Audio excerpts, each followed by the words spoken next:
Welcome to Right versus Left News, your daily briefing on the stories that matter, told from both sides of the aisle. I'm your AI host, Chris, and each day I bring you the most important political and cultural news, with perspectives from conservative and progressive voices. No spin, no agenda, just the facts and the opinions that shape our national conversation. Let's dive in. Here's a quick overview of today's biggest developments. The Federal Civil Rights Agency sued the New York Times, escalating the national fight over DEI in hiring. The Education Department opened a Title IX investigation into Smith College's policy of admitting trans women. Amazon opened its logistics network to outside companies, signaling a new front against UPS and FedEx. Pennsylvania sued Character AI, saying some chatbots falsely presented themselves as licensed doctors. And the Justice Department moved to stop Minnesota's climate deception case against major oil interests. Before we jump into today's stories, a quick word from our sponsors. This episode is brought to you by Family GPT, the AI chat platform actually designed for kids. If your children are curious about ChatGPT, but you're worried about what they might see, Family GPT gives you full parental controls, content filtering, and the ability to align responses with your family's values. Whether Christian, Muslim, Jewish, secular, and many more. Monitor every conversation, set usage limits, and let your kids explore AI safely. No ads, no data selling, complete privacy. Sign up free at familygpt.chat. Thanks to our sponsors for supporting Right vs. Left News. Now, let's get to the headlines. The EEOC sues the New York Times. Here's what happened. The Equal Employment Opportunity Commission filed a lawsuit in federal court in Manhattan, alleging the Times violated Title VII by passing over a white male editor for a 2025 promotion to deputy real estate editor, citing the paper's stated diversity goals. The Times calls the suit politically motivated and says it will fight it in court. Reporting comes from the Associated Press, The Washington Post, and Axios, with Fox News highlighting key filings. On the right, conservative outlets frame the case as proof that DEI has crossed legal lines. Fox News underscores the EEOC's view that there is no diversity exception to civil rights law. Casting the filing as a needed check on elite institutions, they say practice reverse discrimination. Expect arguments that merit should be restored and that corporate DEI targets risk unlawful quotas. On the left, progressive coverage stresses the political context, noting the EEOC under Trump has advanced cases aligned with the administration's anti-DEI agenda and pointing to the Times' denial that bias occurred. The Washington Post flags a potential chilling effect on workplace inclusion efforts. Now to higher education and civil rights. Smith College under a Title IX spotlight. Here's what happened. The Education Department's Office for Civil Rights opened an investigation into Smith College, an all-women's school in Massachusetts, saying the law's single-sex exemption applies on the basis of biological sex, not gender identity. Smith, which has admitted trans women since 2015, says it received notice of the probe.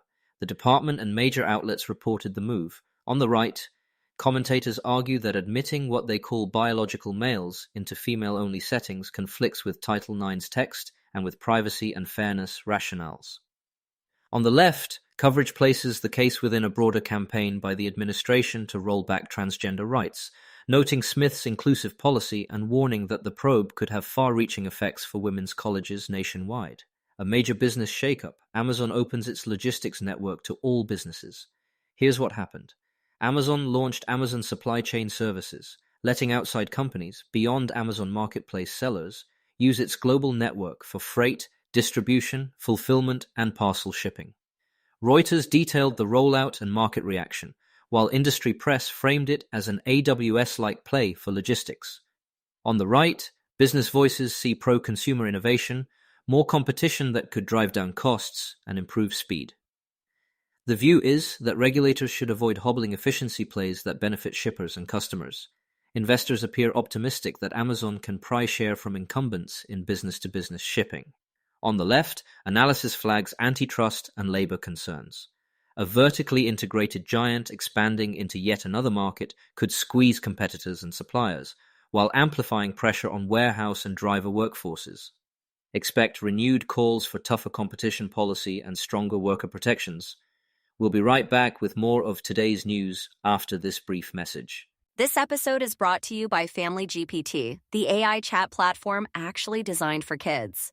If your children are curious about ChatGPT, but you're worried about what they might see, Family GPT gives you full parental controls, content filtering, and the ability to align responses with your family's values. Whether Christian, Muslim, Jewish, secular, and many more. Monitor every conversation, set usage limits, and let your kids explore AI safely. No ads, no data selling, complete privacy. Sign up free at familygpt.chat. Thanks again to our sponsors. Now back to the news. Pennsylvania sues Character AI over medical claims. Here's what happened. Pennsylvania filed suit against Character Technologies, maker of Character AI, alleging some chatbots illegally held themselves out as licensed medical professionals, offering diagnosis-like advice and even listing a fake license number. The state seeks a court order to halt what it calls the unlawful practice of medicine. Major outlets detailed the filing and the company's response. On the right, some commentators warn about a patchwork of state-level AI rules and litigation that could chill innovation, urging clearer federal standards and light-touch oversight. The argument is to preempt onerous state regimes and focus on flexible safeguards. On the left, coverage emphasizes consumer protection and AI safety, pointing to prior suits and proposed rules after tragic cases involving chatbots and teens. With no comprehensive federal law yet, courts may set early guardrails, fueling calls for robust, enforceable protections. The Justice Department moves to block Minnesota's climate deception case. Here's what happened. DOJ filed a complaint seeking to halt Minnesota's 2020 lawsuit accusing Exxon, Koch Industries, and the American Petroleum Institute of deceiving the public about climate change. The department argues Minnesota is effectively trying to regulate global greenhouse gas emissions, an area it says falls under exclusive federal authority. The Associated Press and the Washington Post covered the filing, with energy-focused outlets noting potential policy impacts. On the right, conservatives argue the Constitution doesn't allow one state to dictate national climate policy through a court case, and that Minnesota's suit would burden domestic energy and raise costs. They see DOJ's move as necessary to preserve federal primacy and energy security. On the left, progressives counter that climate deception claims belong in state courts, where consumer protection and fraud statutes can hold companies accountable. Critics worry DOJ is shielding fossil fuel interests and undermining state efforts to seek damages for climate harms. Quick recap.